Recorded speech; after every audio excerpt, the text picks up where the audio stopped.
መራሕቲ ትግራይን ኢትዮጵያን ካብዚ ተመክሮ ክወስዱ ይግብኦም። ናይቲ መራሕቲ ትግራይን ኢትዮጵያን ከምዚ ተመክሮ ክወስዱ ኣለዎም። ናይቶም ብሪጣንያውያን ቁጠባኦም ስለዘይነቃቅሑ እዩ ስልጣን ዝለቁ ዘለዎ።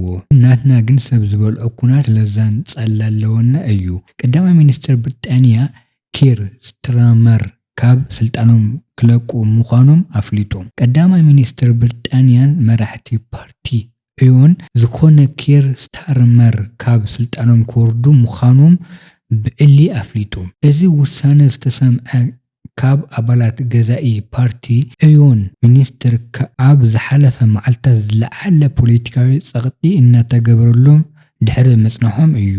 ኣብ ዝሓለፈ ሰሙን ኣብ ዝተኻየደ መመላእታ ምርጫ ባይቶ ቁልፊ መወዳደርቶም ዝኾነ እንዲ ብርሃንም ዘረጋገጸ ወሳኒ ዓወት ስዒቡ እዩ። ነቶም ቀዳማይ ሚኒስትር ጸቕጢ ዝበርትዖም ሓድሽ ቀዳማይ ሚኒስትር መራሒ ፓርቲ ክሳብ ዝወፀ ወርሒ መስከረም ባይቶ ስራሑ ቅድሚ ምጅማሩ ተፈልዩ ዝፍለጥ ኮይኑ ክሳብ ሽዑ ግን ስታርመር ኣብ ሓላፍነቶም ክጸንሑ ምዃኖም ገሊጹ። ኪር ስታርመር ኣብ ናይ 2 ዓመት ዘመነ ስልጣኖም ቁጠባ እታ ሃገር ከነቃቅሑ ብዘይምኽኣሎም ኣብ ህዝቢ ዘለዎም ተቐባልነት ብዝለዓለ ኩነታት ብምውራዶም ኣብ ዙርያ ሹመታት ብዝለዓለ መስሕሓብን ብርቱዕ ነቐፌታ ክቐረበሎም ጸኒሑ እዩ።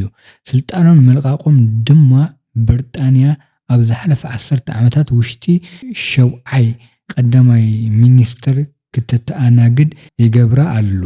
ኢራን ኣብ ከባቢ ጻማን መርከብ ድሕሪ ሞቃዕ ኣብ መጸባብ ሆርሙዝ ንምርካብ ናይ ምቁጽጻር መሰሏ ዳግማይ ኣረጋጊጽ። ኢራን ኣብ መጸባብ ሆርሙዝ ዘለዋ መሰላታት ክኸበር ኣለዎ ኢላ። ቴህራን ብናይ ኣሜሪካ ወሽመጥ ዓረብን ሓበራዊ መግለጺ ተቆጢዓ ዝያዳ ተንኮላት ካብቲ መጽባቦ ስለዝወፀ ዋጋ ነዳዲ ዝያዳ ይወርድ። ዘይተፈለጠ ነገር ትማሊ ሐሙስ ኣብ ከባቢ ጻማን ኣብ መርከብ ወቂዑ 2 ሰብ ስልጣን ኣሜሪካ ኢራንን ብፍጹም ወቂሶም። ዱባይ ለንደን 26 ሰነ ቴህራን ኣብ መጽባቦ ሆርሙዝ ዝካየድ መርከብ ናይ ምቁጽጻር መሰላ ብዓረቢ ዳግማይ ኣረጋጊጸ። ሃገራት ወሽመጥ ዓረብ ድማ ምስ ኣሜሪካ ከይዋግና ኣጠንቂቃ። እዚ ድማ ኣብ ጥቓ ጻማን ኣብ ልዕሊ መርከብ ዝተፈጸመ መጥቃዕቲ ንኩናት ኢራን ንምቁራጽ ዝተገበረ መባእታዊ ስምምዕ ስብርባር ምዃኑ ዘጉልህ ድሕሪ ሓደ መዓልቲ እዩ። ኢራን ነቲ ኢድ ኣታዊ ዘይሓለፍነታዊ ምልዓልን ዝበለ ሓበራዊ መግለጺ ኣሜሪካን 6 ሃገራት ወሽመጥ ዓረብ ምላሽ ትህብ ነይራ። ብመጽበብ ሆርሙዝ ውሕስ ምሕላፍ ኣብ ትሕቲ ዘንጸርር ምድላዋት ምዕራባዊ መስመራት ወይ ተራ ኢራን ከም ገምገም ባሕሪ ሃገራት ኣብ ግምት ዘይኣተወ ውሽጣዊ ውሕስነት ክወሃቦ ኣይከኣለን እዩ ክብል ምክትል ሚኒስትር ጉዳይ ወጻኢ ከም ጋርምባቢ ኣብ ኤክስ ገሊጹ። ንመርከብ ዘጋጠሞም ሓደጋ ብምጉላህ መንግስቲ ቲቪ ኢራን ድሕሩ ካብቲ ዘይፈቅድ ምህላው ናይቲ መጽዋቦ ዝፈትሕና ዝፋተና 3 ናይ ወጻኢ ታንከራት ድሕሪ መጠንቀቕታ ካብ እስላማዊ ሓለዋ ስውራ ንድሕሪት ከም ዝተመለሰ ጸብጺቡ ተወሳኺ ዝርዝር ሓበሬታ ኣይሃበን። ዋጋ ነዳዲ ብዓረቢ ብልዕሊ 3% ወሪዱ ዋላ እኳ ኣብ ዝሓለፈ ሰሙን ኣብ መንጎ ኢራንን ኣሜሪካን ዝተገበረ ግዝያዊ ስምምዕ ተጋራጫዊ ትርጉማት እንተሃለወ ከምኡውን ብሓሙሻይ ክፍለ ናይ ዓለም ቀረባ ነዳዲን ፈሳሲን ተፈጥራዊ ጋዝን ዝሓለፈሉ መጽባቦ ምዝሓሓል ትራፊክ እንተሃለወ ስዑድ ዓረብያ ኣራምኮ ንኣሰታት 4 ኣዋርሕ ድሕሪ ምቁራጽ ትማሊ ዓረቢ ኣብቲ ኣብ መሽመጥ ዝዓበየ ወደብ ነዳዲ ዝርከብ ራስ ታኑራ ዝበሃል መዕረፊ ነፈርቲ ድሩቕ ነዳዲ ዳግማይ ምጽዓን ከም ተጀመረ መረዳእታ መራኸብ ኣመልኪቶም። ገደብ ኣልቦ ሃገራዊ ኣገልግሎት ደው ንክብል ዝቀረበላ ዘሎ ምሕጽነት ትነቅፍ። ኤርትራ እትኸተሎ ዘላ ግዱድን ገደብ አልቦን ሃገራዊ አገልግሎት ደው ንክትብል ዝቀረበላ ዘሎ ምሕፀንታት ካብ ሃያላት ዝበገሰ ከም ዘይኮነ ገሊጻ።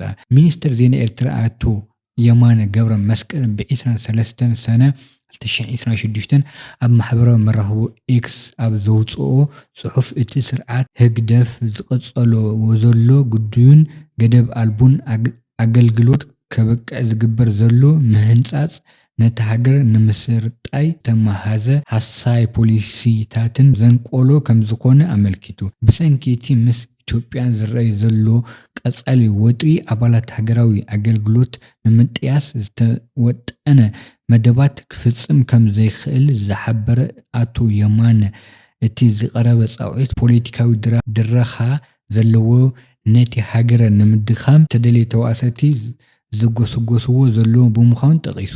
ይኹን እምበር ፍሉይ ልኡኽ ሕብራት ሃገራት ኣብ ጉዳይ ሰብኣዊ መሰላት ኤርትራ ዝኾነ መሐመድ ዓብዱሰላም ባቢካር ኣብ ዝሓለፈ ሰሙን ኣብ ጀኖቫ ስዊዘርላንድ ኣብ ዝገበሮ ኣኼባ ባይቶ ሰብኣዊ መሰላት ሕብራት ሃገራት ኣብ ዝቐረቦ ሓድሽ ጸብጻብ ኤርትራ ነቲ ንውልቀ ሰባት ኣብ ከቢድ ጸገም ኣውዲቓ ዘላ ወታደራዊ አገልግሎት ንምምሕያሽ ዝወሰደቶ ዝኾነ ዓይነት ስጉምቲ የለን ክብል ገሊጹ ምንባሩ ይዝከር። ብተወሳኺ ኣብ ሓምለ 2025 ጀሚሩ ኣብ ዞባ ደቡብ ከባቢ ሰገናይቲ ብርቱዕ ግፋ ከም ዝተኻየደ ብምግላጽ እቲ ግዱድ ዕስከርና ነዚ ኣብ ልዕሊ መንእሰይ ሓያል ቁጠባታት ማሕበራዊ ጸቕጥታት ከም ዝፈጠረ ምጥቃስ ዝዝከር እዩ።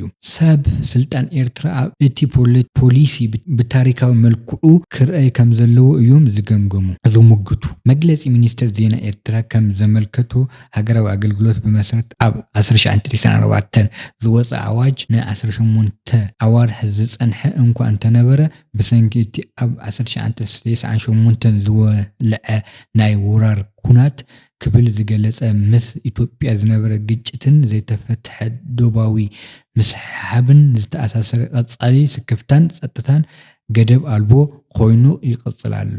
አብይ አሕመድ ኣብ ሚያዝያ 2018 ናብ ስልጣን ምስ መጸ እቲ ቀንዲ ተጸብኦ መንግስቲ ኤርትራ ከም ዝነበረ ዝግለጽ ህወሓት ኣብ ማእከላይ መንግስቲ ኢትዮጵያ ዝነበረ ወሳኒ ግደን ሲኢኑ ናብ መቐለ ምስሓቡ ስዒቡ ቀዳማይ ሚኒስትር አብይ ሽልማት ኖቤል ከም ዝረኸበ ይፍለጥ። ኣብቲ ሽዑ እዋን ኣስመራን ኣዲስ አበባን እታ ንኣስታት 20 ዓመታት ዝጸንሐት ምትፍፋን ከም ዘብቅዐ ብግልጺ ስምምዕ ሰላም ከም ዝተፈራረመ ኣዋጅ ምንባሩ እውን ዝፈለጠ እዩ። እንተኾነ ድሕርቲ ስምምዕ እውን እቲ ገደብ አልቦ ሃገራዊ አገልግሎት ከብቅዕ ኣይተረአየን እንኳ ደኣ ብዙሓት ኣባላት ሃገራዊ አገልግሎት ናብቲ ሰብ ስልጣን ኤርትራን ኢትዮጵያን አንጻር ህወሓት ዝኣወጅዎ ደማዊ ኩናት ትግራይ ክኣቱ ተገዲዶም እዮም። ገለ ተሓለቕቲ መሰልታት ተንተንቲ ብስንኪ እዚ ግድደት ገደብ አልቦ ሃገራዊ አገልግሎት ብኣማኢት ኣሽሓት ዝቆጸሩ ኤርትራውያን መናእሰይ ካብ ሃገሮም ሃዲሞም ናብ ስደት ክወጹ ምጽናሖም ብምጥቃስ እታ ነቲ ሃገር ብዘይቅዋምን ሃገራዊ ምርጫ ንላዕሊ 35 ዓመት ዝመርሓ ኢሳያስ አፈወርቂ መንእሰያትን እታ ሃገር ፖለቲካዊ ማሕበራዊ ቁጠባታትን ጠላባት ብምቕራብ ንስልጣኑ ከይብድሃው ምእንቲ ኣብ ሃገራዊ አገልግሎት ተጸሚዶም ዕድምኦም ክሓልፍ ዝገብሮም ኣሎ ክብልውን ዝነቀፉ ኣለዉ። ሚኒስትር ዜና ኤርትራ ግን ነዚ ከምዚ ዝኣመሰለ ኣባህላልታት ጎስጓስ ጸለመ ከም ዝኾነ ብምግላጽ ካብ ሓልዮት ህዝቢ ኤርትራ ይኹን ዞባዊ ሰላምን ጸጥታን ዝብገስ ከም ዘይኮነ ዝሙግት እንተኾነስ ኣብ ኤርትራ ዘሎ ስርዓት ህግደፍ ብዘይ ዝኾነ መስርሕ ምርጫን ቅዋምን ኣብ ኩረሻ ስልጣን ተርእዩ ከም ዘሎ ዝፍለጥ ኮይኑ ኣብ ዝሓለፈ 35 ዓመት ምስ ጎረባብቲ ሃገራት ዝኸፈቶ ኩናት ብዝፈጸሙ ወራርትን ንመንእሰይ ኤርትራን ኣብ ጭዋ ዝበለ ባህርነት ክህልው ገይሩ ከም ዝርከብ ተንተንቲ ምሁራትን ኤርትራውያን ይገልጹ።